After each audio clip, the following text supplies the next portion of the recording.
Hi everybody, Matt Birney in the Daily Racing Form Studios, taking a look at the mandatory Rainbow Six payout on Sunday at Gulfstream Park. That would be January the 28th. The Rainbow Six has got a giant carryover as this is being taped on Friday. As long as it doesn't get scooped on Friday or Saturday, Pegasus World Cup Day, all the money's got to go, and that's why everybody should get involved. And if you're playing, you should be playing with DRF bets. You've got all sorts of good deals. You can head on over drf.com/join for all of those details. Here's a little bit of a Ticketmaker play, and again, this is nothing more than a base. Make adjustments, go forward, do whatever you want, say it's garbage, throw it away, whatever. Play the exact ticket if you want. It's worth noting there's a 50% chance of thunderstorms in Hallandale Beach on Sunday afternoon that could drastically affect things because there are turf races, there are main track onlys entered, there's all sorts of different stuff. So be stayed in tune with the weather patterns and all that other nonsense and go forward and make adjustments accordingly. Race number 7 kicks everything off, a mile on the turf. It's a starter allowance, and we're going to take a look and see these are the horses that I'm going to use. I'm only going to use 2 A's in here. The number 4, Ultimate Cause for Mike Maker, and also going to use the number 5 in this spot, Bonita Springs. Bonita Springs is coming off of, let's say, a race that was supposed to be on the turf. It got washed off onto the main track. The number 4, this is a horse for Mike Maker, Ultimate Cause, that, you know what, the most recent race kind of dull, but I would imagine second start off the bench, you're going to get a forward move. I'm also going to use 5 backups in here, the 3, the 6, the 7, the 8, and the 9. We move on to race number 8. This is an interesting race where you've got a number of horses that I suppose you can make a case for, but everybody and their brother is going to focus in on Nootka Sound, the number 6 in here for Wesley Ward. 7.5 furlongs on the turf course. She's run over at Royal Ascot. She's got all sorts of the typical Ward pattern where she raced really nicely as a 2-year-old. Now we'll find out what she's going to do as a 3-year-old. She's not the only A for me as we can take a look here. I'm going to use a couple other ones as well. The 6 is Nootka Sound. I'm also going to use the 1 Camilla Princess, who has the highest last out buyer in the field for Oscar Gonzalez. Comes in on a 2-race winning streak. And I'm also going to use the number 8 in this spot, Dark Artist. Dark Artist would be kind of my long shot in this spot. First time for the turf for Jane Sibeli, but she's by Painter, and Painter I'm really intrigued to see. Ultimately, I think he's going to be a turf sire. Overall, I believe his turf runners are 5 for 31. The first-time starters on turf, or first-time turfers, are like 2 for 14, so not phenomenal the first time out, but overall, in general, 5 for 31, a relatively small sample size, but I'm interested there. I think that's going to be a decent enough number. Backups, I'll also use the 5 and the 10. We move on to race number 9. This is a bottom-level maiden claimer, 12-5, going 5.5 on the dirt. I think this is one of those races you have to go through and look at the DRF Clocker report before you do anything, before you place any sorts of wagers on DRF bets, simply because maybe one of these first-time starters is rip-roaring, ready to go.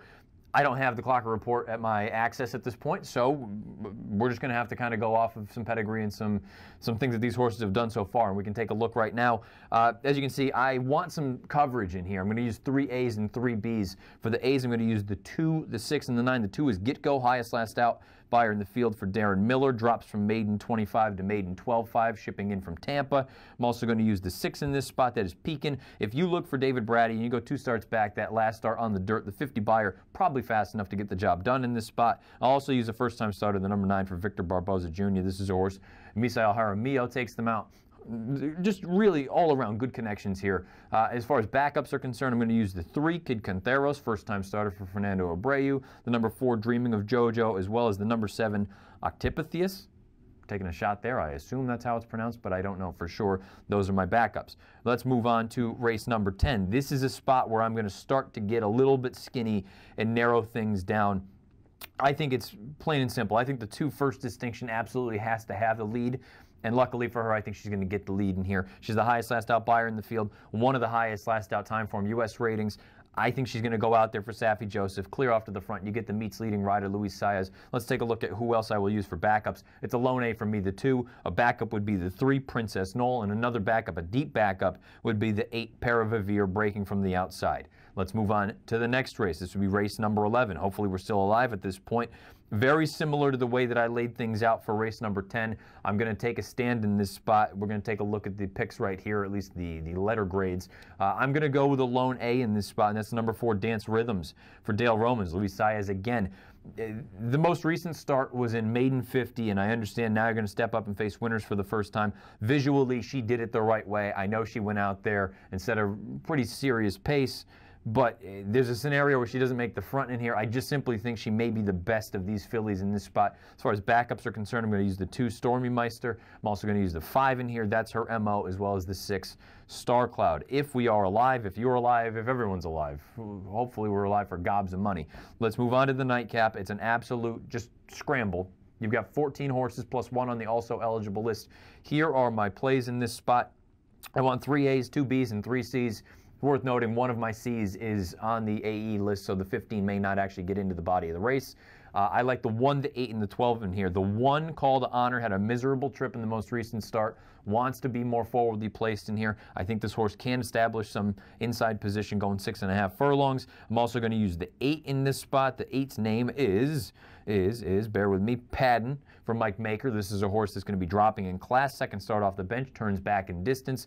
I think all of these things are a recipe for success. And my last A will also be the number 12 in here, Starship Apollo. If they throw it down here for Danny Vella, I think this is a horse that, coming from off the pace, is going to be able to take advantage.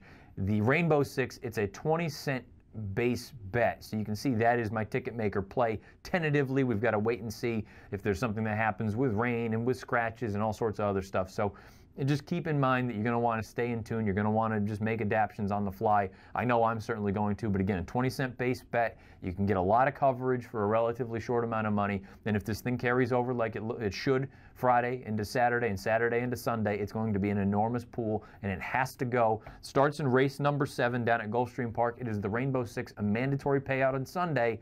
Best of luck.